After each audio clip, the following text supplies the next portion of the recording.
Hello everybody. Today we're going to do 3 seated postures to help us open up our hips. Notice that I have a couple of blankets here to work with. You might need more blankets if you have some stiffness in your back or in your hips. So make sure to have some blankets around. The reason why we use the blankets to sit on in any of the seated postures is to help the sacrum lift in and up. Where is the sacrum? The sacrum is back here. It's right at the base of your spine there. And in all of the seated postures, the sacrum has to learn to lift in and up. You never want the sacrum to fall back and down. You want the sacrum to lift in and up into the body. So the blankets really are useful to get that lift of the sacrum. So sit on the front edge of your blankets and extend your legs forward. You can bring the feet as wide as the sticky mat. Bring your left hand onto the left inner knee and bring your left foot under the knee. Make sure the foot doesn't come back to the hip. It just is right under the knee. Hold on to the right inner knee and bring the right foot under the left knee. So this is called Sukhasana, the easy seat. So make sure that if your knees are higher than your hips, if you're up like this, that's another reason to use more height under your hips. Okay? Now, bring your fingertips behind you onto the blankets. And as you descend the roots of your thighs, the root of the thigh is right where the thigh turns into the pelvis. Descend the roots of your thighs and lift the sides of your ribs and lift the 4 corners of your waist upwards. Bring your shoulders back. I'm on my fingertips on the blankets, pushing down, lifting my chest, bringing the shoulders back. Place your head directly over the pelvic floor, over the base of your spine. So this is Sukhasana.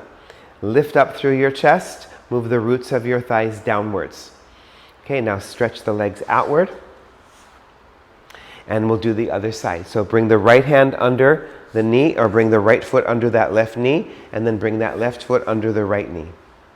So it's the reverse cross, Sukhasana.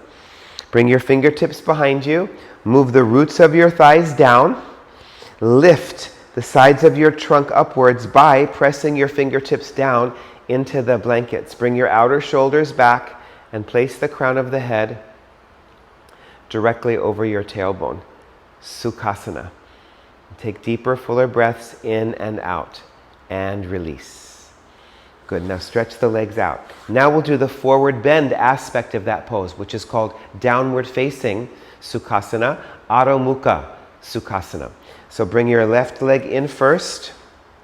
Bring your left foot under the right knee. Bring your right foot under. And for this one, sit way back on the blankets. Sit way back on those blankets.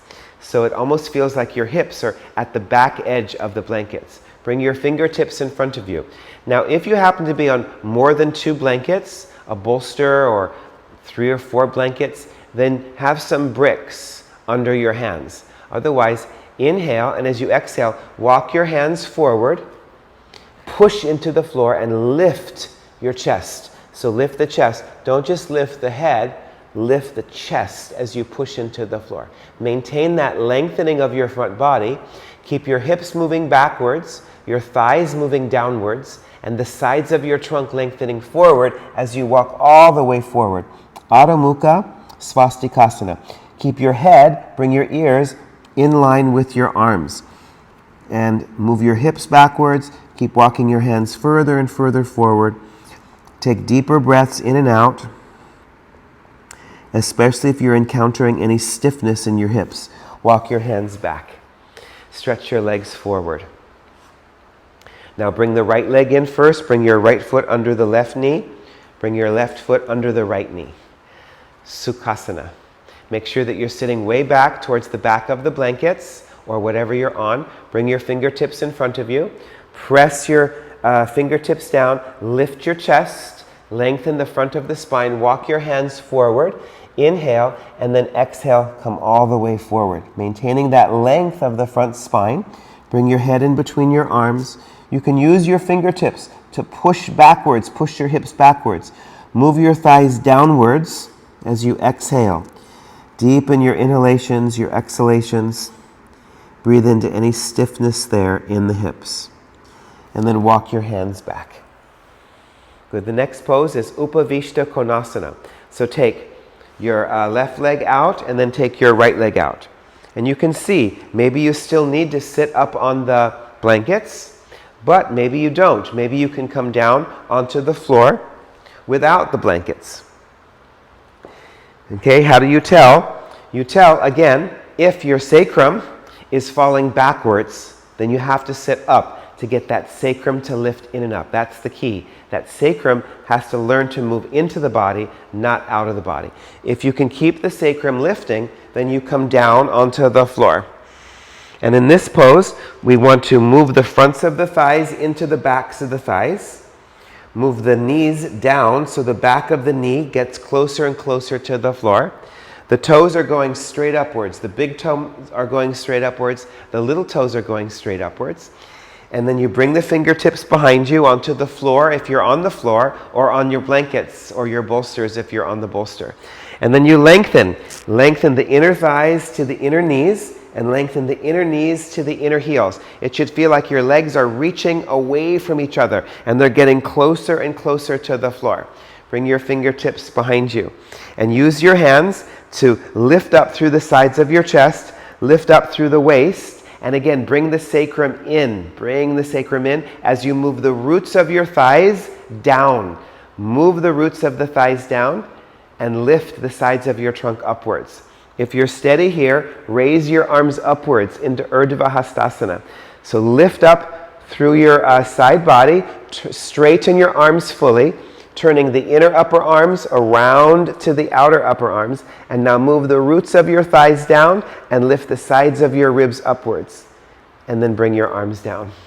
The last pose we'll do is Baddha Konasana. Hold on to your inner knees and bring your legs into Baddha Konasana, the cobbler's pose. So bring one foot at a time closer and closer to the pelvis. Again, if your knees are up like this, it's better to take some height. Maybe one, maybe two blankets under the pelvis. So bring the feet as close to the perineum, the pelvis, as you can, and bring your fingertips behind you. So for now, keep the four corners of your feet together, the big toe mounds, the little toe mounds, the inner heel, and the outer heel pressing into each other. Press the heels together and move the inner thighs out towards the inner knees. So the legs are turning out here. The inner thigh is moving to the outer thigh. The inner thighs are lengthening towards the knees. The inner knee moves to the outer knee, and then your outer thighs move down towards the floor. Attract your outer thighs down to the floor. Bring your fingertips and press them into the blankets or the floor. Make sure that your sacrum is lifting. It has to learn to lift. Don't let it fall backwards. Lift the sacrum in and up as you bring your shoulders back. And take deeper, fuller breaths in and out. Now, we'll add to the pose by opening up the feet like you're opening up the pages of a book. The outer part of your foot, the little toe side of your foot, think of that like the binding of a book. And then you use your thumbs and you open your feet upwards so that the soles of the feet come more upwards. They may not open very far at first. It just takes time.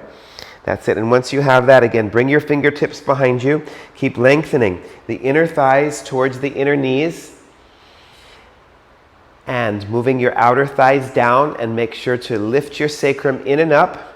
Lift the sides of your waist up, bring your shoulders back. Push your heels into each other until you feel this lengthening of the inner hip.